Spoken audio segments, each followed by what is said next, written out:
dalam kehidupan masa-masa sekarang, ya, bahkan di masa-masa sulit ini, di masa-masa pandemik ini, perlu sesuatu dalam hati kita yang menjadi alasan kita bersyukur kepada Tuhan, atau alasan bagi kita untuk melangkah dalam kehidupan kita. Amin. Kita butuh yang namanya, Tuhan, aku butuh hari ini sukacita yang baru. Tuhan, aku butuh kekuatan yang baru. Tuhan, aku mau dimerdekakan dari kesusahanku. Amin. Hari ini saudara yang terkasih dalam Tuhan Yesus, yang mungkin datang dengan pergumulan, engkau datang dengan sesuatu yang berat dalam hatimu, atau yang mendengarkan firman Tuhan ini dimanapun engkau berada, engkau mengalami sesuatu pergumulan di dalam Tuhan. Hari ini katakan kepada Tuhan, Tuhan, aku mau dimerdekakan saat malam hari ini. Amin. Saudara, kadang kita manusia, umat Tuhan, kita mengaku seorang Kristen, tapi kita tidak sadar bahwa kita sedang diperbudak oleh zaman, ya kan? Pernahkah saudara sedang diperbudak oleh zaman, diperbudak dengan pekerjaan, ya kan? Banyak orang Kristen, bahkan orang-orang percaya sekalipun, yang menghabiskan waktunya untuk bekerja siang dan malam, terus bekerja dan terus bekerja, tanpa tahu sesuatu yang bermanfaat dalam dirinya, gak punya goal dalam hidupnya, tapi terus bekerja siang dan malam. Dia diperbudak oleh pekerjaannya, dia diperbudak dengan posisinya. Mungkin kita sebagai orang Kristen, kita punya posisi yang bagus, kita punya pekerjaan yang bagus, gaji yang bagus, tapi kita diperbudak oleh pekerjaan itu. Pikiran kita sepenuhnya hanya untuk pekerjaan, gak ada untuk Tuhan. Banyak manusia yang tanpa dia sadar, saudara, dia sedang diperbudak oleh pekerjaan. Saya sendiri kadang saya berkata sama Tuhan, ya, kerjaan saya nggak banyak-banyak, saudara, nggak banyak-banyak. Tapi kadang karena kerjaan, sudahlah. Tidurnya jadi kebiasaan, tidurnya lama gitu. Jadi ini nggak jadi kebiasaan, saudara. Nggak ada kerjaan pun jadi nggak bisa tidur, nunggu sampai capek. Terakhir maunya memang bersyukur juga, kadang banyak nyamuk, ya kan, kadang-kadang banyak nyamuk, saudara. Jadi tangkap nyamuk, pukul sini, udah capek, ketiduran juga. Ya kan? Saudara, orang Kristen, manusia tidak sadar, tanpa dia sadar, dia sedang diperbudak dalam kehidupannya, dia diperbudak oleh pekerjaannya, dia diperbudak oleh posisinya atau pekerjaan yang bagus dalam kehidupannya. Bahkan dalam sehari-hari dia menghabiskan waktunya untuk bekerja keras tanpa punya satu tujuan yang pasti. Bahkan manusia, saudara yang terkasih dalam Tuhan Yesus, menjadi sakit dan lelah karena pekerjaannya. Ya, kenapa? Terus bekerja siang dan malam, terus bekerja, menjadi sakit, menjadi lelah. Saudara, apa yang membuat manusia mengalami itu? Karena manusia tidak sadar dia sedang bersalah di hadapan Tuhan. Dia melakukan sebuah kesalahan di hadapan Tuhan. Saat malam hari ini, saudara yang terkasih dalam Tuhan Yesus, kalau kita datang dalam hadiratnya Tuhan, kita mau rindu Tuhan. Seperti pujian kita mengatakan, Tuhan, aku mau datang dalam hadiratnya Tuhan. Berhiaskan kekudusan menyembah Tuhan, amin. Sama-sama kita bawa hidup kita kepada Tuhan. Tuhan, aku mau beristirahat sebentar dalam hadiratnya Tuhan. Artinya saudara, kurang lebih 2 jam kita datang di hadapan Tuhan, kita tinggalkan urusan kita. Artinya Tuhan, dalam 2 jam ini aku mau menikmati Tuhan. Aku mau menikmati hadiratnya Tuhan. Aku mau dekat dalam hadiratnya Tuhan. Supaya apa? Supaya aku kuat menjalani masa-masa sulit ini, amin. Saudara yang terkasih dalam Tuhan Yesus Kristus, mari kita sama-sama belajar dari kebenaran firman Tuhan. Kita buka Alkitab kita dalam Kejadian pasal yang ke-6. Kejadian pasal yang ke-6, ayat yang ke-5 sampai ayat yang ke-8. Kejadian pasal yang ke-6, ayat yang ke-5 sampai ayat yang ke-8. Yang sudah menemukan katakan amin. Firman Tuhan katakan, ketika dilihat Tuhan bahwa kejahatan manusia besar di bumi dan bahwa segala kecenderungan hatinya selalu membuahkan kejahatan semata-mata, maka menyesallah Tuhan. Saudara, perhatikan kebenaran firman Tuhan, sesuatu yang mungkin menjadi pertanyaan bagi orang Kristen. Apakah Tuhan itu bisa menyesal, ya kan? Apakah Tuhan gak tahu manusia akan berbuat jahat? Apakah Tuhan gak tahu kapan kita akan meninggalkan dia? Saya percaya Tuhan tahu setiap langkah kehidupan kita, amin. Tapi Tuhan yang kita sembah, Tuhan yang kita percaya saudara, bukan Tuhan yang menciptakan robot yang dia atur semuanya, enggak. Tuhan kasih kita hak memilih, Tuhan kasih kita hak kebebasan untuk pergi ke sana atau ke sini. Sama saya katakan tadi di awal, banyak orang Kristen tidak sadar hidupnya sedang diperbudak oleh keadaan zaman. Dia diperbudak dengan pekerjaannya sendiri, dia capek bekerja saudara, tapi mengabaikan Tuhan. Tuhan kasih hak bebas untuk memilih. Kamu mau milih bekerja atau melayani Tuhan? Atau kamu mau melayani aku dulu baru bekerja? Tuhan kasih hak untuk memilih. Tapi manusia pada zaman itu, firman Tuhan katakan Tuhan melihat kejahatan manusia besar di bumi dan bahwa segala kecenderungan hatinya selalu membuahkan kejahatan. Firman Tuhan berkata, maka menyesallah Tuhan. Saudara, satu hal yang harus kita takutkan sebagai orang-orang percaya, kalau sampai Tuhan menyesal dengan keadaan kita. Ya, jangan sampai Tuhan menyesal saudara. Saudara, kalau kita lihat latar belakang ini ayat yang pertama sampai ayat yang keempat saudara. Kejadian ini dimulai dengan di mana anak-anak manusia, firman Tuhan katakan ketika manusia itu mulai bertambah banyak jumlahnya di muka bumi. Dan bagi mereka lahir anak-anak perempuan. Maka anak-anak Tuhan melihat bahwa anak-anak perempuan manusia itu cantik. Lalu mereka mengambil istri dari antara perempuan-perempuan itu. Siapa saja yang disukai mereka. Saudara yang terkasih dalam Tuhan Yesus, kenapa Tuhan sampai menyesal melihat ciptaannya, melihat manusia pada waktu itu, pada masa itu saudara, bahwa ada perkawinan ya yang tidak dikehendaki oleh Tuhan, ya kan? Ada sebuah hubungan yang tidak dikehendaki oleh Tuhan. Ada penafsir yang berkatakan itu adalah keturunan-keturunan malaikat dengan keturunan manusia. Tapi ada yang menafsir juga mengatakan inilah keturunan anak-anak Kain, ya, yang disebut sebagai anak manusia, dan anak-anak dari keturunan Set yang disebut anak-anak Tuhan. Kenapa? Pada masa itu saudara, kalau kita belajar kebenaran firman Tuhan, pada saat Set lahirlah pertama kali manusia memanggil Tuhan. Tapi saya setuju dengan hal yang itu saudara yang terkasih dalam Tuhan Yesus. Anak-anak manusia, anak-anak dari Kain yang kuat ya, yang punya kenamaan saudara tetapi jahat. Kenapa jahat? Tidak mengenal Tuhan, tidak menyembah kepada Tuhan, mengambil anak-anaknya Tuhan, anak-anak Tuhan dari keturunan Set saudara yang terkasih dalam Tuhan Yesus. Tuhan gak setuju dengan perkawinan itu, sesuatu yang menentang hatinya Tuhan saudara. Bahkan ada penafsir yang berkata perkawinan yang dimaksud dalam Kejadian pasal yang ke-6 ayat yang pertama sampai ayat yang keempat adalah perkawinan di mana raja-raja pada masa itu sebagai wakilnya para dewa, para ilah ya, dengan sesuka hati mengambil perempuan untuk mereka kawini. Dan perkawinan yang diterjemahkan pada waktu itu adalah yang namanya penindasan saudara ya. Perkawinan yang terjadi di situ bicara tentang penindasan, bukan seperti sekarang ya di mana laki-laki perempuan bersatu menikah membentuk keluarga yang baru. Enggak. Pada masa itu bicara tentang penindasan. Makanya Tuhan sangat menentang manusia waktu itu. Tuhan tidak setuju dengan keadaan manusia masa itu. Manusia begitu menyakiti hatinya Tuhan saudara. Ya, makanya di ayat kelima Tuhan melihat, ketika dilihat Tuhan bahwa kejahatan manusia besar di bumi dan bahwa segala kecenderungan hatinya selalu membuahkan kejahatan semata-mata. Saudara, Tuhan melihat apa yang Dia ciptakan. Amin. Tuhan melihat segala apa yang Dia ciptakan, baik itu alam saudara, baik itu manusia dengan segala isinya, alam dengan segala isinya. Tuhan lihat, Tuhan amati setiap kehidupan kita, Tuhan lihat setiap gerak-gerik kehidupan kita. Tuhan kan gak sempat lihat aku, Tuhan kan contohnya lagi lihat di Jawa lah, pasti yang di Sumatera gak Tuhan lihat. Saudara, Tuhan bukan manusia, amin. Tuhan itu adalah Tuhan yang maha hadir. Hadir di segala tempat. Makanya Tuhan melihat bahwa kejahatan manusia semakin besar di muka bumi. Dia murka dengan keadaan bumi ini. Dia berkata ayat yang ke-6, maka menyesallah Tuhan. Saudara, Yang terkasih dalam Tuhan Yesus Kristus, saat manusia keinginan hatinya cenderung untuk melakukan kejahatan.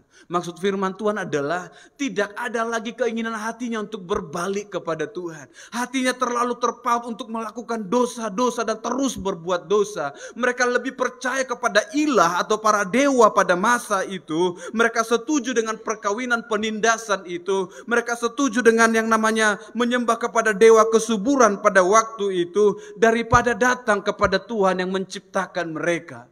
Makanya Tuhan menyesal, kok tidak ada dalam hati mereka untuk berubah, ya kan? Kita kadang sebagai manusia, kita melakukan dosa pun dalam hati kita, Tuhan aku mau bertobat Tuhan.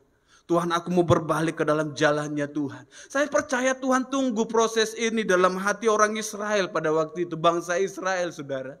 Ya, kenapa Nuh lahir? Ya, nanti kita lihat di ayat-ayat yang berikutnya. Tetapi ketika Tuhan melihat keadaan bumi yang semakin menjadi-jadi, saudara, makin besar kejahatannya, yang keenam, maka menyesallah Tuhan.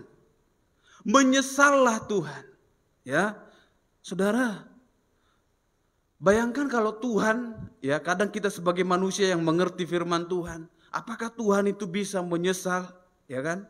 Saudara, dalam Bilangan 23 ayat 19 dikatakan, Tuhan bukanlah manusia yang menyesal, yang bisa menyesal, ya. Tuhan itu, saudara, bukan manusia yang kadang kita pukul, oh aku menyesal, aku menyesal udah buat itu, oh aku menyesal udah pergi ke sana. Enggak. Tuhan yang kita sembah bukanlah manusia yang bisa menyesal, atau dia bukanlah Tuhan yang pelin-pelan, saudara, yang tidak punya pendirian. Tapi Tuhan yang kita sembah adalah Tuhan yang iya dan amin. Kalau saudara lihat di Bilangan 23 ayat 19, Tuhan bukanlah manusia sehingga ia berdusta, bukan anak manusia sehingga ia menyesal. Maka masakan ia berfirman dan tidak melakukannya, atau berbicara dan tidak menepatinya? Ketahuilah, aku mendapat perintah untuk memberkati, dan apabila dia memberkati, maka aku tidak dapat membalikkannya. Tuhan bukanlah anak manusia yang menyesal akan apa yang dia lakukan, saudara. Atau Tuhan bukanlah pribadi yang tidak mempunyai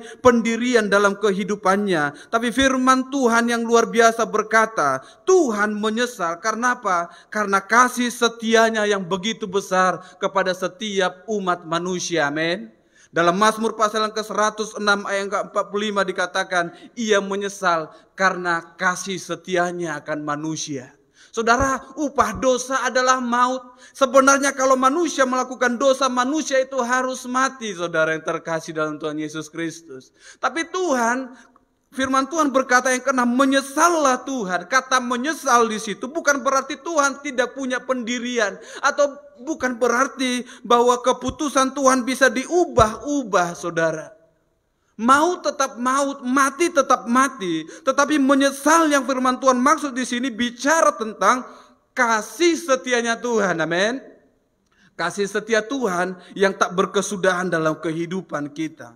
Maka menyesallah Tuhan bahwa ia telah menjadikan manusia di bumi, dan hal itu memilukan hatinya, saudara. Ini kata, kalau Tuhan melihat manusia yang begitu jahat, dia menyesal. Menyesal itu artinya, saudara, Tuhan seperti menghela nafas. Tuhan, kok seperti ini manusia ini? Kok seperti ini keadaan ciptaku ini? Sepertinya Tuhan menyesal, dia menghela nafas, dia seperti ada keputusasaan mungkin melihat ciptaannya. Dan firman Tuhan jelas mengatakan, itu membuat hati Tuhan menjadi pilu, saudara. Memilukan hati Tuhan. Ketika ciptaannya tidak ada kerinduan untuk berbalik kepada Tuhan. Hal itu menyakiti hati Tuhan. Membuat Tuhan sedih melihat ciptaannya. Membuat Tuhan sedih melihat bumi dan isinya, saudara. Firman Tuhan katakan di ayat yang ke-7, berfirmanlah Tuhan, aku akan menghapuskan manusia yang telah kuciptakan itu dari muka bumi, baik manusia maupun hewan dan binatang-binatang melata dan burung-burung di udara. Sebab aku menyesal bahwa aku telah menjadikan mereka. Tuhan dalam rasa kasih sayangnya, sebenarnya kasih setianya kepada manusia, Tuhan berkata, berfirmanlah Tuhan, aku akan menghapuskan manusia yang telah kuciptakan itu dari muka bumi. Saudara, kata menghapuskan itu Artinya adalah aku akan membersihkan manusia dan segala isinya dari bumi ini. Tuhan mau membuat segala sesuatunya menjadi yang baru.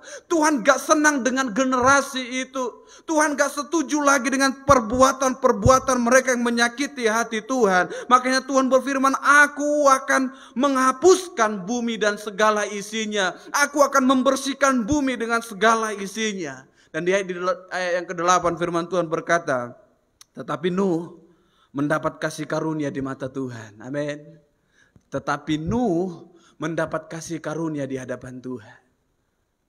Saudara, dalam sebuah tafsiran yang lain, terjemahan yang lain, firman Tuhan berkata, tetapi Nuh mendapat perkenanannya Tuhan. Amin. Saat malam hari ini kita akan belajar di kebenaran firman Tuhan. Bagaimana Nuh berkenan di hadapan Tuhan. Bagaimana Nuh mengalami perkenanannya Tuhan. Amin. Siapa Nuh? Kenapa dia berkenan di hadapan Tuhan? Siapa Nuh begitu hidupnya dilihat oleh Tuhan? Kenapa hidupnya begitu dipantau oleh Tuhan? Saya percaya saudara yang terkasih dalam Tuhan Yesus Kristus. Nuh arti namanya adalah peristirahatan. Nuh bicara tentang pengharapan. Saudara, bapaknya Nuh, Lamek, saudara, saya percaya sebelum Nuh lahir, bahkan sejak Nuh kecil, saudara, tepatnya sebelum Nuh lahir, Lamek sudah melihat zaman yang begitu menyakiti hati Tuhan. Keadaan zaman tidak baik, saudara. Keadaan manusia semakin menjadi-jadi. Lamek melihat bahwa kehidupan semakin berat, saudara. Makanya dia memberi nama Nuh yang artinya pengharapan. Dia berharap lewat hidup Nuh, Tuhan melakukan sesuatu yang besar yang akan mengubahkan zamannya. Dan saya percaya di setiap kita juga orang-orang tua, ya, saya percaya seperti orang tua saya percaya kepada Tuhan ketika dia memberikan nama kepada anak-anaknya. Ada sesuatu yang dia tanamkan, bahkan dalam nama itu mengandung berkat, mengandung suatu pengharapan, mengandung suatu pergumulan. Amin. Sama seperti Nuh diberikan nama yang artinya peristirahatan, artinya sebuah pengharapan atau impian yang ada dalam hatinya Lamek. Dia rindu supaya Tuhan ada sesuatu terobosan yang baru terjadi setelah masanya Nuh. Amin. Saudara, kita lanjut di ayat yang ke-9. Inilah riwayat Nuh. Nuh adalah seorang yang benar dan tidak bercela. Saudara, bagaimana Nuh mendapatkan perkenanan di hadapan Tuhan? Yang pertama yang menjadi tolok ukurnya yang Tuhan berikan atau standarnya yang Tuhan berikan adalah Nuh adalah seorang yang benar di hadapan Tuhan. Amin. Nuh adalah seorang yang benar. Nuh mendapat perkenanan Tuhan. Kenapa? Dia benar di hadapan Tuhan. Firman Tuhan berkata dalam Roma, saudara, Roma pasal ke-3 ayat 10, tidak ada seorang pun manusia yang benar. Semua manusia sudah berdosa, betul? Ya, tapi Nuh pada masanya firman Tuhan berkata Nuh adalah pribadi yang benar. Ya, pribadi yang benar, saudara yang terkasih dalam Tuhan Yesus Kristus. Ya, Nuh hidup benar di hadapan Tuhan. Bukan berarti dia tidak pernah marah, saudara, sekalipun Alkitab tidak mencatat. Bukan berarti Nuh tidak pernah mengalami bencana atau masalah yang mungkin membuat dia mengeluh kepada Tuhan. Ya, tapi Tuhan berkata, firman Tuhan berkata, Nuh hidup benar di hadapan Tuhan. Kenapa dia benar, saudara? Kenapa Nuh dikatakan seorang yang benar di hadapan Tuhan? Dalam Ibrani pasal 11 ayat 7 firman Tuhan, karena iman, maka Nuh dengan petunjuk Tuhan tentang sesuatu yang belum kelihatan, dengan taat mempersiapkan bahtera untuk menyelamatkan keluarganya. Saudara yang terkasih dalam Tuhan Yesus Kristus, Nuh karena imannya kepada Tuhan, karena dia melakukan sesuatu yang belum kelihatan, Tuhan perhitungkan sebagai kebenaran. Amin. Tuhan perhitungkan sebagai kebenaran. Hari ini dalam masa-masa sekarang, hal apa yang Tuhan mau perhitungkan sebagai kebenaran dalam kehidupan kita? Nuh, Tuhan katakan dialah pribadi yang benar. Nuh berani bertindak sesuatu yang belum dia lihat, saudara. Firman Tuhan berkata dia adalah seorang yang benar. Manusia dibenarkan oleh Tuhan. Saya percaya, bahkan saya dan saudara adalah orang-orang yang dibenarkan oleh Tuhan. Amin. Tidak seorang pun di antara kita yang benar. Tidak seorang pun di antara kita yang layak sebenarnya. Tapi karena darah Kristus, karena pengorbanan Yesus Kristus, dia yang membenarkan saya dan saudara. Amin. Kita yang dibenarkan oleh firman Tuhan. Kita yang dibenarkan oleh kuasa Tuhan. Saudara lihat, Saya percaya saudara pada masa itu Tuhan adalah Tuhan yang adil saudara. Tuhan yang gak ambil keputusan sesuka hati. Tuhan gak ambil keputusan lagi dia mungkin ada konflik pribadi. Enggak, Tuhan gak manusia saudara yang bisa mengabaikan yang satu dengan hal yang lain karena masalah-masalah pribadinya. Tuhan melakukan penelitian saudara pada masa itu. Tuhan melihat bumi dan sekitarnya. Tuhan melihat dunia dan isinya saudara. Bahkan manusia, sikap hati manusia Tuhan lihat. Tuhan tilik setiap hati manusia. Sampai kedalaman hatinya Tuhan tahu. Amin. Tuhan tahu Nuh benar kenapa. Tuhan tilik kehidupan Nuh. Tuhan lihat kehidupan Nuh setiap hari saudara. Tuhan menyelidiki, Tuhan melihat hatinya, Tuhan melihat kerinduan hati yang selalu ingin dekat dengan Tuhan. Baru Nuh itu saudara, Nuh hidup tulus dengan Tuhan. Dia tulus melayani Tuhan, dia tulus mengikuti Tuhan. Artinya ketika dia datang kepada Tuhan, motivasinya benar dan murni. Tulus itu artinya motivasinya benar dan murni. Ya, tulus itu artinya mengandalkan hikmatnya Tuhan. Ya, Nuh bukan orang yang pandai-pandaian, saudara. Nuh tidak salah motivasinya kepada Tuhan. Dia nggak datang sama Tuhan, Tuhan supaya engkau memberkati aku lalu aku datang kepada Tuhan. Tuhan supaya engkau memelihara keluargaku, aku mau datang kepada Tuhan. Tuhan aku mau berikan persembahan yang terbaik kepada Tuhan supaya engkau memelihara keluargaku dan segala harta kepunyaanku. Enggak. Motivasi Nuh benar di hadapan Tuhan. Dia datang dalam kekudusan, dia datang dengan ketulusan, dia datang dengan kesucian menghadap Tuhan. Dengan motivasi yang benar, dia mau menyenangkan hati Tuhan. Amin. Setiap kita orang-orang percaya belajar datang kepada Tuhan dengan motivasi yang benar. Mungkin kalau dulu motivasimu salah datang kepada Tuhan. Engkau datang kepada Tuhan untuk kaya. Engkau datang kepada Tuhan untuk terkenal. Engkau datang kepada Tuhan untuk hebat-hebatan. Tapi saya percaya selagi kita punya waktu, Tuhan bisa mengubahkan motivasi kita menjadi sesuatu yang benar. Amin. Tuhan bisa memurnikan motivasi kita. Memang butuh proses saudara. Tapi saya percaya ketika terus hati kita datang kepada Tuhan, mau mendekat kepada Tuhan, motivasi yang salah pun Tuhan sanggup murnikan. Amin. Tuhan sanggup murnikan. Firman Tuhan katakan Nuh itu hidup benar. Dia tidak bercela. Tidak bercela artinya bukan karena dia tidak berdosa saudara. Tetapi Tuhan menuntut yang sempurna. Makanya firman Tuhan berkata, hendaklah kamu sempurna karena ia adalah sempurna. Tuhan menuntut yang sempurna. Yang sempurna artinya apa? Yang sempurna itu adalah orang-orang yang berdosa tetapi mempunyai hati untuk berbalik kepada Tuhan. Bertobat kepada Tuhan, amin.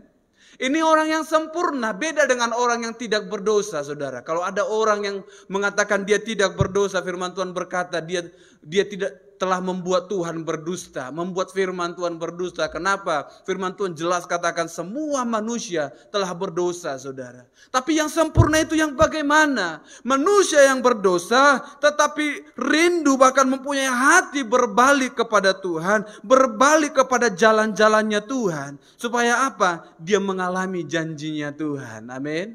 Engkau mengalami janjinya Tuhan. Engkau mengalami perkenanannya Tuhan. Sama seperti Nuh, karena dia hidup benar dan tidak bercela, saudara. Dia berkenan di hadapan Tuhan. Saudara bayangkan dari berapa banyak orang di muka bumi pada masa itu. Berjuta-juta orang mungkin di seluruh dunia pada masa itu, saudara. Tapi firman Tuhan berkata, Tuhan hanya melihat Nuh yang hidupnya benar dan tidak bercela pada masanya, saudara. Tuhan melihat. Tuhan gak salah pilih. Tuhan aku kan pas di ladang Tuhan, mungkin Tuhan gak lihat aku. Aku kan benar juga. Enggak saudara. Tuhan lihat setiap ciptaannya. Tuhan selidiki setiap hati ciptaannya. Tuhan melakukan penelitian saudara. Bahkan firman Tuhan berkata Tuhan hanya melihat Nuh dan keluarganya. Karena Nuh keluarganya mendapat perkenanan Tuhan. Amin. Karena saudara, keluarga saudara dilawat dan diberkati oleh Tuhan.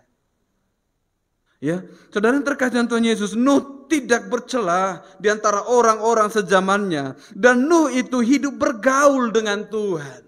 Hidup bergaul dengan Tuhan, saudara yang terkasih dalam Tuhan Yesus. Bergaul itu artinya dia, saudara, berjalan bersama dengan Tuhan. Sama seperti Henokh, saudara, adalah seorang hamba Tuhan, bahkan yang Tuhan pilih, Tuhan tetapkan menjadi sahabatnya yang terus berjalan bersama dengan Tuhan. Artinya orang yang berjalan dengan Tuhan adalah orang-orang yang jujur, orang-orang yang saleh, amin. Orang-orang yang bertindak sesuai dengan tindakannya Tuhan, dengan kemauannya Tuhan. Ini orang-orang yang bergaul dengan Tuhan, saudara. Ya, orang yang bergaul dengan Tuhan adalah orang yang bertindak sesuai dengan apa yang Tuhan mau. Orang yang bergaul dengan Tuhan adalah orang yang mau berada di bawah pengawasan Tuhan. Amin. Ini orang yang bergaul dengan Tuhan, berjalan bersama dengan Tuhan. Saudara, tadi pagi kita dengarkan kebenaran firman Tuhan, bagaimana orang yang takut dengan Tuhan, saudara, takut akan Tuhan. Saudara yang terkasih dalam Tuhan Yesus Kristus, memang benar bahwa orang yang takut akan Tuhan, dalam Mazmur 25 ayat ke-14, Tuhan bergaul karib dengan orang yang takut akan Dia, dan perjanjiannya diberitahukannya kepada mereka. Ini janji firman Tuhan. Ya, sama seperti Nuh. Nuh bergaul karib dengan Tuhan. Firman Tuhan berkata, Nuh hidup bergaul dengan Tuhan. Hidup berjalan di bawah pengawasannya Tuhan. Dia hidup bersekutu dengan Tuhan. Dia menundukkan diri dan menyenangkan hati Tuhan. Saya percaya kalau saudara punya sahabat, saudara pasti berusaha untuk menyenangkan hati sahabat saudara, betul? Betul? Iya. Kalau dia bukan sahabatmu, engkau akan mungkin terus menyakiti hatinya. Ya, tapi firman Tuhan dalam Amsal berkata, seorang sahabat menaruh kasih setiap waktu dan menjadi saudara dalam kesukaran. Amin. Ini yang katakan sahabat, saudara. Nuh bergaul dengan Tuhan, Nuh bersahabat dengan Tuhan, Nuh berjalan dalam jalan-jalannya Tuhan, Nuh bertindak dengan apa yang Tuhan lakukan, Nuh menundukkan diri dan berusaha menyenangkan hati Tuhan. Kalau engkau berkata engkau adalah sahabat-sahabatnya Tuhan, engkau akan selalu berusaha untuk menyenangkan hati Tuhan. Amin. Menyenangkan hati Tuhan. Mulut kita penuh pujian kepada Tuhan. Mulut kita tidak sedikit pun menyakiti hati Tuhan. Kenapa? Karena engkau berkata, Tuhan, engkau adalah sahabat yang baik dalam hidupku. Firman Tuhan berkata, Tuhan akan menyatakan janji-janjinya kepada sahabatnya, kepada orang-orang yang takut kepada Tuhan. Kenapa, saudara? Nuh pun mengalami itu, saudara yang terkasih dalam Tuhan Yesus Kristus. Saudara perhatikan di ayat 12, Kejadian pasal ke-6. Tuhan menilik bumi itu sungguhlah rusak benar, sebab semua manusia menjalankan hidup yang rusak di bumi. Tuhan menilik, Tuhan melihat bumi dan ciptaannya. Tuhan melihat keadaannya mulai rusak, saudara. Lalu bagaimana, saudara yang terkasih Tuhan Yesus, ayat ke-13. Berfirmanlah Tuhan kepada Nuh, aku telah memutuskan untuk mengakhiri hidup segala makhluk, sebab bumi telah penuh dengan kekerasan oleh mereka. Saudara perhatikan, Tuhan berfirman secara pribadi kepada Nuh, saudara yang terkasih Tuhan Yesus. Dalam Amsal tadi katakan, orang yang bergaul karib dengan Tuhan, orang yang takut kepada Tuhan, Tuhan menyatakan janji-janjinya. Amin. Tidak satu pun yang Tuhan sembunyikan dari sahabat-sahabatnya. Jadi anak-anak muda, kalau engkau katakan sahabat tapi main rahasia-rahasiaan, dia bukan sahabatmu. Ya, Tuhan gak simpan sesuatu dari Nuh. Tuhan katakan, Nuh, aku akan lenyapkan bumi dan segala isinya. Nuh, aku menyesal. Begitu dekatnya Nuh dengan Tuhan pada masa itu, saudara. Makanya 13 dikatakan, Nuh, berfirmanlah Tuhan kepada Nuh. Ini adalah awal di mana perkenanan Tuhan itu dinyatakan kepada Nuh dan keluarganya. Di mana favornya Tuhan itu, di mana perkenanannya Tuhan itu mulai Nuh alami. Ini adalah berkatnya orang yang hidup benar dan tidak bercela. Orang yang bergaul karib dengan Tuhan. Tuhan tidak menyembunyikan sesuatu, rancangannya pun akan hidup Nuh. Saudara yang terkasih Tuhan Yesus, Tuhan memberitahukan rancangannya kepada Nuh dan keluarganya. Ya, dekat dengan Tuhan. Dekat dalam hadiratnya Tuhan. Mendengar suaranya Tuhan. Saudara, bagaimana manusia, bagaimana Nuh mendengar suara Tuhan kalau Nuh tidak bergaul dekat dengan Tuhan. Kalau Nuh tidak belajar duduk di hadiratnya Tuhan. Kalau Nuh tidak belajar berdiam diri di dalam kakinya Tuhan. Nuh tidak akan mendengar suara itu. Nuh tidak akan mendapatkan firman itu. Tapi karena dia bersahabat dengan Tuhan. Dia bersekutu dengan Tuhan. Dia menundukkan diri dengan Tuhan. Dia menyenangkan hati Tuhan. Ya. Dia menaikkan puji-pujian dan penyembahan bagi Tuhan. Membuat hati Tuhan senang. Saudara lihat, satu keluarga yang menyembah Tuhan. Membuat pandangan Tuhan terfokus atas keluarga itu. Sekalipun engkau mungkin orang lain tidak perhitungkan. Saya percaya Nuh pun mengalami itu dan keluarganya. Ketika mereka menyembah Tuhan, ketika mereka mengikut Tuhan, mau belajar menyenangkan Tuhan, membangun mezbah bagi Tuhan. Mungkin orang-orang sekitar mereka mulai menolak mereka. Orang-orang sekitarnya mulai mengucilkan mereka. Mungkin mulai mengejek mereka. Ini zaman udah bebas Nuh. Kok kau masih terus menyembah Tuhan? Nuh, silakan pilih yang mana. Silakan kawin. Pada masa itu kawin itu bebas saudara. Nuh mau cari yang mana terserahmu. Mungkin dunia menawarkan hal-hal yang banyak sama Nuh dan keluarganya. Tapi Nuh belajar. Dia terus menyenangkan hati Tuhan. Dia tunduk kepada Tuhan. Dan Tuhan memberitahukan rancangannya kepada dia. Amin. Tuhan sampaikan. Nuh, aku akan hapuskan bumi ini. Ya, ayat yang ke-14 saudara perhatikan. Buatlah bagimu sebuah batra dari kayu gofir. Batra itu harus kau buat berpetak-petak. Dan harus kau tutup dengan pakal dari luar dan dari dalam. Saudara yang terkasih dalam Tuhan Yesus Kristus, lihat bagaimana dekatnya Nuh dengan Tuhan. Ya, bagaimana dekatnya Nuh dengan Tuhan. Bagaimana persahabatan Nuh dengan Tuhan. Tuhan melihat bahkan membuat satu hal yang sampai detail saudara. Yang sebenarnya Nuh gak perlu diajari. Tapi karena Tuhan begitu melihat kehidupan Nuh berkenan di hadapannya. Sampai hal membangun bahtera pun. Sampai hal membangun ukuran bahtera pun. Tuhan tuntun Nuh. Amin. Tuhan tuntun Nuh. Kalau engkau dekat dengan Tuhan. Setiap proses dalam hidupmu, bahkan setiap langkah demi langkah dalam hidupmu, Tuhan yang atur. Amin. Tuhan yang tetapkan. Nuh bergaul erat dengan Tuhan. Firman Tuhan berkata, Nuh, bangun bagimu sebuah batra. Ya, saudara, Nuh gak bilang Tuhan untuk apa bahtera itu. Tuhan untuk apa kapal itu. Ini kan musim kemarau Tuhan. Bahkan firman Tuhan berkata dia harus membangunnya di atas gunung saudara. Ini merupakan hal yang bodoh bagi manusia. Hal yang bodoh bagi orang-orang di sekitarnya. Aduh udah gila sih Nuh, dia bangun kapal besar-besar untuk apa. Mau di laut mana dia pakai kapal itu. Ya kan. Puji Tuhan saudara, di Sidikalang sudah ada bahtera Nuh. Ya kan, di atas gunung-gunung. Siapa tahu saudara penasaran, di mana sih bahtera Nuh? Ada di Sidikalang. Tapi itu patungnya aja saudara. Ya.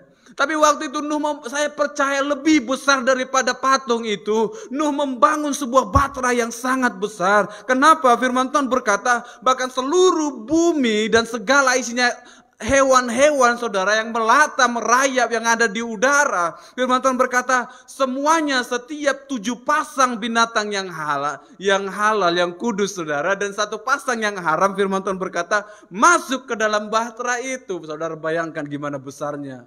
Sampai masuk gajah sepasang, ya kan? Masuk harimau, ya kan? Masuk celeng. Masuk saudara. Kalau nggak masuk, nggak makan celeng saudara hari ini. Masuk juga. Tapi sepasang. Kan? Semuanya masuk. Ular masuk. Burung masuk. Ya.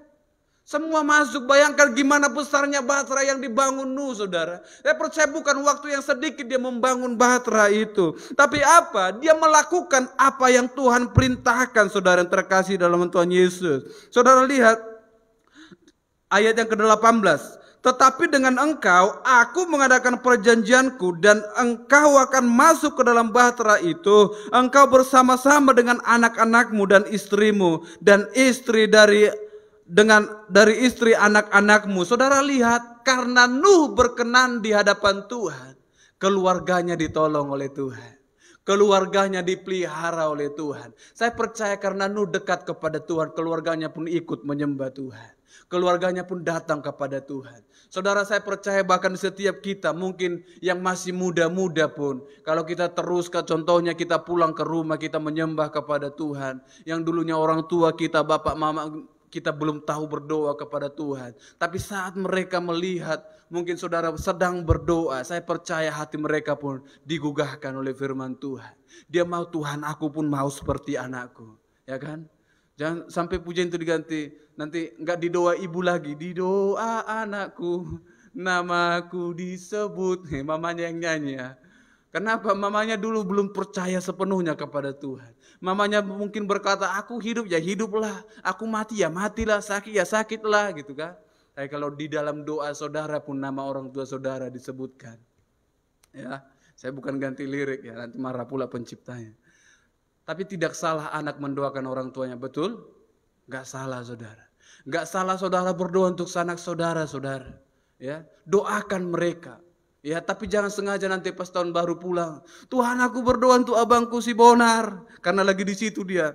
Jamah dia Tuhan. Gak perlu gitu saudara. Karena lagi di depannya saudara doakan. Ya kan? Berdoa untuk bapakku, Tuhan, tadi marah-marah dia, bapaknya lagi di situ. Marah-marah dia, mau dipukulnya tadi mama, Tuhan jamah. Bisa disepaknya dari belakang. Doa apa tuh? Enggak. Saat manusia tidak tahu, saat dia tidak tahu, Tuhan tahu doamu, amin. Saya percaya keluarga Nuh melihat Nuh bergaul dekat dengan Tuhan. Makanya keluarganya pun datang kepada Tuhan. Keluarganya pun percaya kepada Tuhan. Dan karena mereka percaya kepada Tuhan, keluarganya dipelihara oleh Tuhan. Amin. Saudara yang terkasih, lalu Nuh melakukan semuanya itu tepat seperti yang diperintahkan Tuhan kepadanya. Demikian dilakukannya. Amin.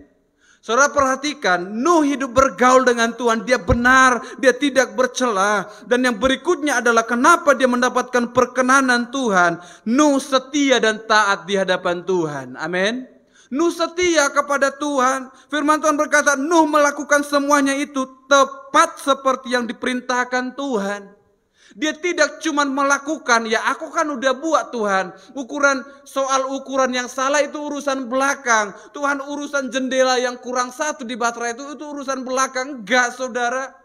Artinya tepat, apa artinya saudara? Engkau melakukan apa yang Tuhan mau sesuai dengan apa yang Tuhan mau. Bukan apa yang kamu mau, saudara yang terkasih dalam Tuhan Yesus. Manusia harus tahu ini. Setiap kita hamba-hamba Tuhan harus tahu. Mungkin engkau berkata, Tuhan, aku udah ikut jalannya Tuhan. Aku sudah melakukan kehendaknya Tuhan. Tapi kalau engkau melakukan kehendak Tuhan hanya sesuka hatimu, engkau pun tidak berkenan di hadapan Tuhan. Firman Tuhan berkata, Nuh melakukannya dengan tepat. Tidak ada yang salah. Firman Tuhan bilang 7 meter, dia buat 7 meter. Tuhan bilang buat tutupnya dari atas, dia buat tutupnya dari atas. Tuhan bilang masukkan semua hewan, dia masukkan semuanya. Tuhan bilang kumpulkan segala makanan, dia kumpulkan segala makanan. Dia enggak bilang, Tuhan nantilah. Tunggu 2 tahun lagi Tuhan. Aku kan masih muda. Setahun lagi ya Tuhan, janji aku. Enggak. Nuh enggak tawar itu dengan Tuhan. Nuh enggak tawar dengan Tuhan. Nuh enggak bilang, Tuhan, kami kan cuma satu keluarga. Besar kali bahtera itu. Tuhan, kita kecilkanlah. Muatan kami 8 orang aja lah Tuhan. Enggak usah besar-besar kali. Enggak saudara. Nuh enggak tawar itu di hadapan Tuhan. Apa yang Tuhan perintahkan. Firman Tuhan berkata, Nuh membuatnya tepat. Seperti apa yang Tuhan perintahkan. Amin. Tepat. Lakukan seperti apa yang Tuhan katakan. Tuhan bilang kiri-kiri. Tuhan bilang kanan-kanan. Jangan Tuhan bilang kiri, Tuhan ke kanan dulu ya, nanti ke kiri pun. Jangan. Engkau tidak membuatnya tepat seperti apa yang Tuhan mau. Tapi kalau itu pun sudah terjadi saudara. Tapi kalau kita punya hati yang rindu diubahkan oleh Tuhan. Kita punya kerinduan, Tuhan aku mau bertobat ke dalam jalan-jalannya Tuhan. Tuhan pun sanggup memurnikan kita di hadapan Tuhan. Amin. Tuhan sanggup lakukan itu. Saudara, Nuh mendapat perkenanan Tuhan. Nuh mendapat sesuatu yang kasih setianya Tuhan. kasih karunia-Nya Tuhan, dia dapat itu saudara yang terkasih dalam Tuhan Yesus Kristus. Kita hampir bahas seluruh kehidupan Nuh saudara. Kenapa? Nuh mau bagikan, bahkan firman Tuhan mau bagikan kepada saya dan saudara, bagaimana seorang pribadi yang pada masa itu mendapat perkenanannya Tuhan. Dan saya percaya kita pun di masa-masa sekarang, kita butuh yang namanya Tuhan tilik hatiku. Tuhan, aku mau berkenan di hadapan Tuhan. Amin. Kadang manusia pun Tuhan sepertinya cari perhatian di hadapan Tuhan. Tuhan, aku mau buat seperti inilah supaya Tuhan lihat aku. Tuhan, aku mau buat gini dulu lah biar Tuhan lihat aku, ya kan? Cari perhatian di mukanya Tuhan. Ya kan?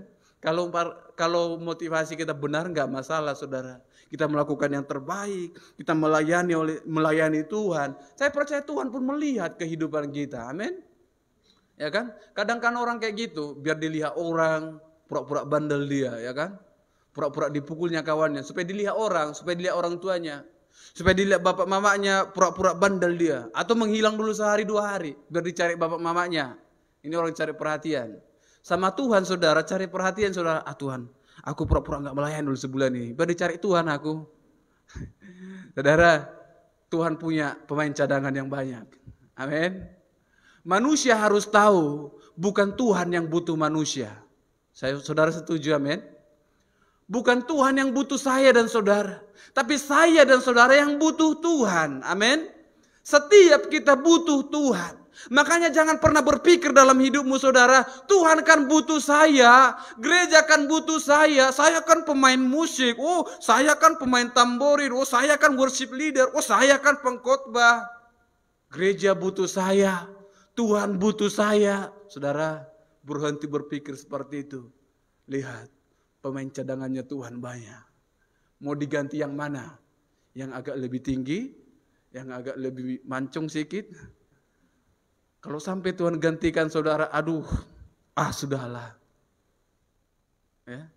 Menyesallah saudara buat cari perhatian yang seperti itu di hadapan Tuhan.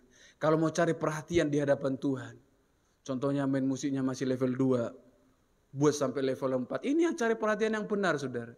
Kalau khotbahnya dulu 2 jam, buat menjadi 45 menit. Nah ini berarti makin padat. Ya kan? Saya udah berusaha saudara, belum bisa-bisa juga, masih belajar ini saudara.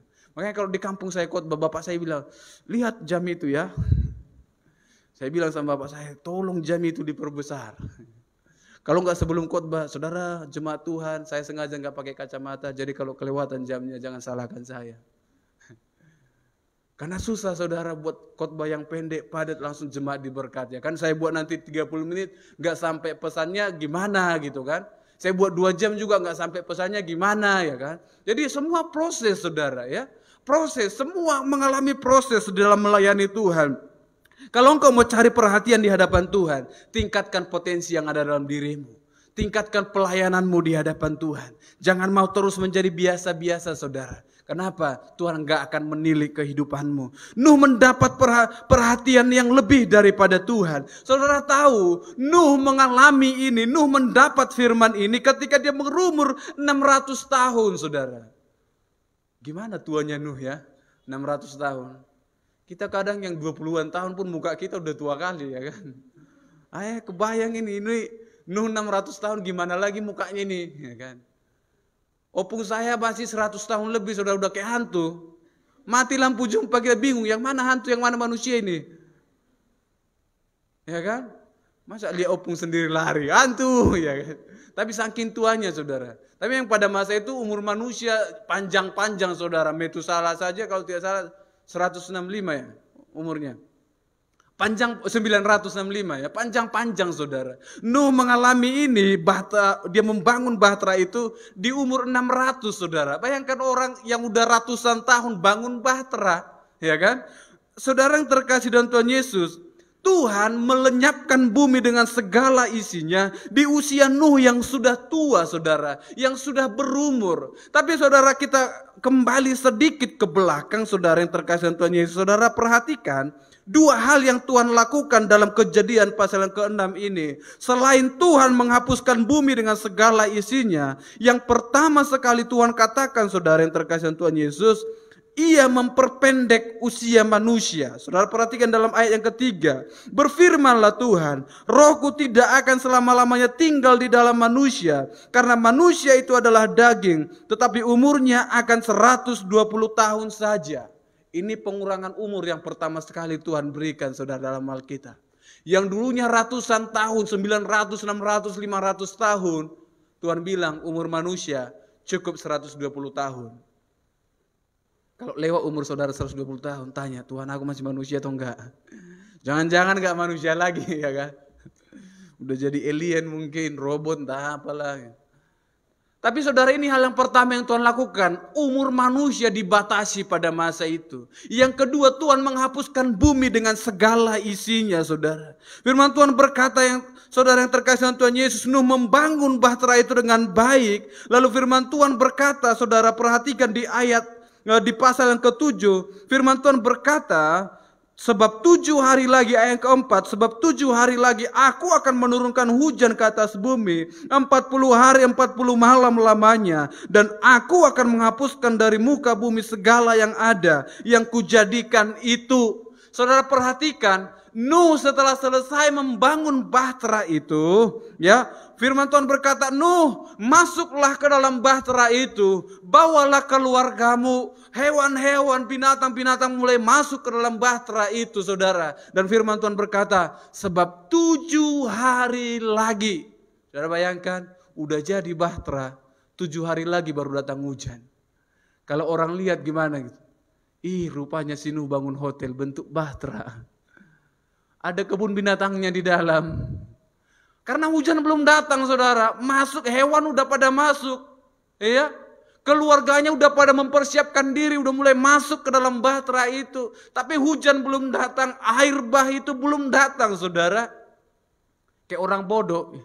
Masuk kapal kita nggak ada air. Iya kan? Memang bodoh bagi manusia. Tapi kalau dengar-dengaran sama Tuhan, Tuhan yang bekerja. Amin. Walaupun dunia kata, bodoh kailah kau masuk STT. Mending di rumah kita. Atau kerja aja lah, kita ada di sini pabrik. Gajinya 3,2. Masuk STT mau dapat apa kau, ya kan? Udah kerja berapalah gajimu situ, ya kan? Kayak bodoh, saudara. Tapi kalau itu ada dalam rancangannya Tuhan, ada dalam jalannya Tuhan. Proses memang ada. Tapi Tuhan menyediakan berkat di setiap proses itu. Amin. Tuhan sediakan berkat. Jangan putus asa. Apalagi yang masih baru-baru masuk sekolah teologi. Ini belum jalan udah mau mundur, ya kan. Ini kayak orang yang bawa mobil metik. Nggak tahu maju mundur. Salah masukkan gigi atrek dia. Mundur. Los. Saudara, jangan malu di hadapan Tuhan. Nuh, saya percaya dia dikucilkan orang-orang pada zamannya. Dia selesai membangun kapal, hewan mulai masuk berdatangan. Tapi 7 hari harus menunggu hujan itu. Satu kebodohan bagi manusia. Tapi bagi Tuhan, lebih daripada hikmat manusia. Makanya saya katakan saudara, orang yang bersahabat dengan Tuhan, orang yang berjalan dalam hikmatnya Tuhan, bukan dalam hikmatnya manusia. Amin. Tuhan bahkan Nuh menunggu. Firman Tuhan dalam ayat yang ke-10, setelah 7 hari datanglah air bah meliputi bumi, dan air itu menutupi bumi. Turunlah hujan lebat meliputi bumi 40 hari 40 malam lamanya, saudara. Bayangkan 40 hari 40 malam, ya kan. Di tempat kita baru 2 hari hujan udah mau banjir, ya kan. Waktu itu bumi mengalami curah hujan yang deras, saudara, yang kuat. Bahkan 40 hari 40 malam hujan terus nggak ada hentinya. Bahkan firman Tuhan berkata, kalau saudara baca di pasal ke-7, Tuhan membuka setiap mata-mata air di seluruh dunia ini, di seluruh bumi ini, dan air menutup setiap permukaan bumi. Lalu mulailah air itu sampai kepada bahtera Nuh dan mengangkat bahtera itu, saudara yang terkasih dengan Tuhan Yesus. Tapi proses menunggu air, menunggu mengangkat bahtera itu nggak gampang, saudara. Dia siap dihina orang-orang sezamannya, dia siap dikucilkan orang-orang di masanya pada waktu itu, tapi dia tetap setia kepada Tuhan. Dia pegang janjinya Tuhan.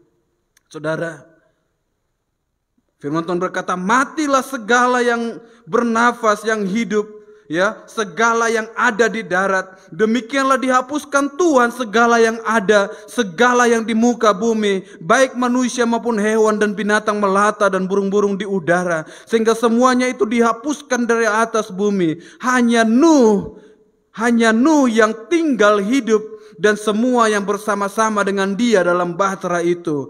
Dan berkuasalah air itu di atas bumi 150 hari lamanya.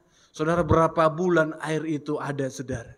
150 hari air itu menutup permukaan bumi, mematikan segala penghuni bumi dan segala isinya, saudara. Firman Tuhan berkata, hanya Nuh dan setiap yang ada di dalam bahtera itu yang selamat. Saudara, lihat bagaimana kalau Tuhan berkenan dalam kehidupan seseorang. Di tengah badai masalah pun Tuhan sanggup menolong engkau.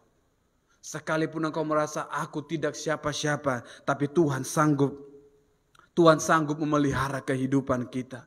Saudara yang terkasih dalam Tuhan Yesus, dalam waktu yang lama dia terus menunggu janjinya Tuhan. Dia percaya kepada janji itu yang berkata, aku akan memelihara engkau. Nuh akan mendapat perkenanannya Tuhan. Saudara lihat di pasal ke-8. Firman Tuhan berkata, maka Tuhan mengingat Nuh dengan segala binatang liar dan segala ternak. Tuhan mengingat Nuh. Tuhan mengingat bahtera itu. Tuhan tidak lupa akan Nuh. Hari ini saya mau katakan kepada saudara, Tuhan tidak lupa dengan saudara. Amin. Kalau engkau datang kepada Tuhan, Tuhan tidak pernah lupa dengan engkau. Tuhan tidak lupa dengan keluargamu. Tuhan tidak lupa dengan Nuh. Tuhan mengingat Nuh. Tuhan mengingat perjanjiannya dengan Nuh. Maka air itu surut dari atas bumi, saudara yang terkasih dalam Tuhan Yesus. Saudara, ketika Nuh mengalami perkenanannya Tuhan, mengalami pertolongannya Tuhan. Ayat yang ke-20 pasal yang ke-8. Lalu Nuh mendirikan mezbah bagi Tuhan. Dari segala binatang yang tidak haram, dari segala burung yang tidak haram, diambilnyalah beberapa ekor. Lalu ia mempersembahkan korban bakaran di atas mezbah itu. Ketika Tuhan mencium persembahan yang harum itu, berfirmanlah Tuhan dalam hatinya, aku takkan mengutuk bumi lagi karena manusia, sekalipun yang ditimbulkan hatinya adalah jahat dari sejak kecilnya. Saudara yang terkasih dalam Tuhan Yesus Kristus, Nuh ketika dia mendapat perkenanannya Tuhan, dia bangun mezbah kepada Tuhan. Dia bangun mezbah di hadapan Tuhan. Dia hargai Tuhan. Dia hormati Tuhan. Dia hormati hadiratnya Tuhan. Lalu dia memberikan persembahan yang terbaik kepada Tuhan. Dia menyembelih korban persembahan dan membawanya kepada Tuhan. Dia membakar persembahan itu di atas mezbah itu. Dan firman Tuhan berkata, ketika Tuhan mencium bau korban persembahan itu, Tuhan berfirman dalam hatinya, aku tidak akan mengutuk bumi lagi, yang walaupun manusia jahat sejak kecilnya. Saudara, karena Nuh, Tuhan punya janji atas bumi. Tuhan punya janji atas kehidupan kita sekarang. Generasi Adam, Hawa, Kain, Habel, saudara. Generasi Set, Enos, semuanya selesai di zaman Nuh. Ke zaman Nuh seperti sebuah kehidupan yang baru, ciptaan yang baru, saudara. Bumi bersih, dibersihkan oleh Tuhan. Dan Tuhan berkenan kepada Nuh dan keluarganya. Tuhan berkenan kepada persembahan Nuh. Dan Tuhan membuat perjanjian dengan Nuh dan generasi-generasi yang berikutnya, bahwa Tuhan tidak akan mengutuk bumi lagi dengan air bah.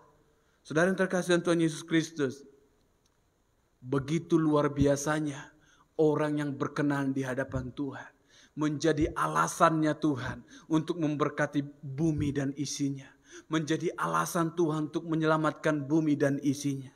Saudara, di pasal yang ke-9 ayat 1 saya tutup dengan ayat yang ini. Lalu Tuhan memberkati Nuh dan anak-anaknya serta berfirman kepada mereka, beranak cuculah dan bertambah banyaklah serta penuhilah bumi. Saudara tak ingat firman ini? Firman ini pertama kali Tuhan beritakan, Tuhan sampaikan kepada manusia pertama, yaitu Adam dan Hawa. Tuhan berkata beranak cucu dan bertambah banyaklah, penuhilah bumi. Kenapa firman ini kembali sepertinya diulang oleh Tuhan, disampaikan oleh Tuhan? Zaman Nuh bicara tentang generasi yang kedua, saudara. Kalau Adam dan Hawa keturunannya sampai Set, Enos, Tuhan sudah lenyapkan, saudara. Sejak Nuh ditolong oleh Tuhan. Tuhan sampaikan sekali lagi berkat itu. Beranak cucu dan bertambah banyaklah. Penuhilah bumi. Saudara yang terkasih dengan Tuhan Yesus Kristus. Saat engkau datang kepada Tuhan. Firman Tuhan berkata saat manusia datang kepada Tuhan. Dalam Korintus Paulus mengingatkan kepada jemaat di Korintus. Saat engkau datang kepada Tuhan. Maka selubung itu terbuka dalam dirimu. Sesuatu yang menutup engkau mungkin dosamu. Tapi kalau engkau datang berbalik kepada Tuhan. Maka firman Tuhan mengatakan selubung itu akan terbuka daripadamu. Hari ini Tuhan hanya melihat orang-orang yang sempurna. Tuhan hanya melihat orang-orang yang mau datang berbalik kepada Tuhan. Tuhan gak mau tahu dosamu masa lalumu. Tuhan gak mau tahu apa yang sudah kamu lakukan. Tapi Tuhan mau lihat hati yang mau berbalik. Supaya selubung itu Tuhan bukakan daripada dirimu. Amin. Air bah bicara tentang masalah-masalah. Bicara tentang problem kehidupan. Bicara tentang sakit penyakit. Tapi ketika engkau datang dan masuk dalam bahtera itu. Yang adalah Yesus Kristus. Ketika engkau masuk dalam kehadiratnya Tuhan. Engkau masuk dalam bahtera itu. Engkau akan selamat. Engkau akan dipelihara oleh Tuhan. Amin. Mari sama-sama kita tundukkan kepala kita. Kita berdoa di hadapan Tuhan. Haleluya, haleluya Bapa yang baik.